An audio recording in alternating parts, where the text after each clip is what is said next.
All right, today we're diving into a total classic, The Millionaire Next Door.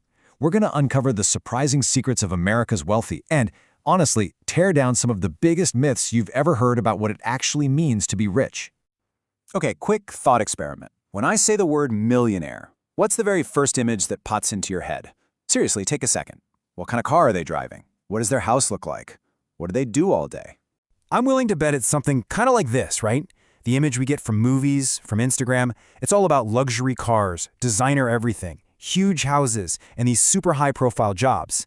It's all about spending big and living large. But here's the kicker. What if that whole image, the one we've all been sold our entire lives, is basically a myth?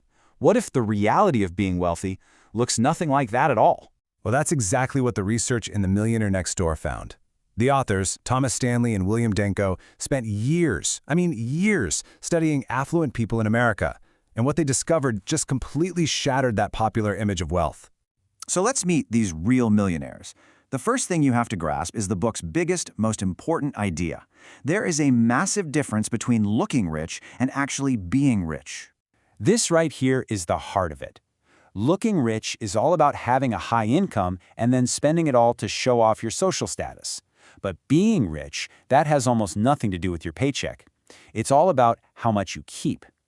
It's a completely different mindset, one that's focused on saving, investing, and gaining financial independence. So who are these people who are actually rich? Well, the study found they're often small business owners or professionals like accountants and engineers. And above all else, they are incredibly disciplined savers. They live in normal, average neighborhoods and drive reliable cars, not fancy ones. They are, quite literally, the millionaire next door you'd never, ever suspect. All right, so we know who they are, but the big question is how. How do they actually do it?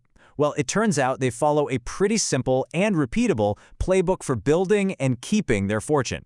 The book makes it super clear it's not about some secret stock tip or one giant payday. Nope, it just comes down to 3 core habits, practiced over decades. Step 1, they spend wisely. That just means they always live below their means and avoid getting caught in those consumer debt traps. Step 2, they save consistently. Saving and investing isn't an afterthought. It's a huge priority. And step 3, they focus on the long term. They care way more about future financial security and freedom than they do about the short-term thrill of looking good. You know, there's no complicated math here. The one secret ingredient that ties all of this together is just self-discipline. That's it. It's the commitment to making those small, smart choices day in and day out that eventually compound into massive success over time. And really, this whole playbook isn't just about piling up a bunch of money. The real point, the reason why any of this stuff matters, is that it builds a path to something much bigger, true freedom. The book sums it up with this quote, and it's so powerful.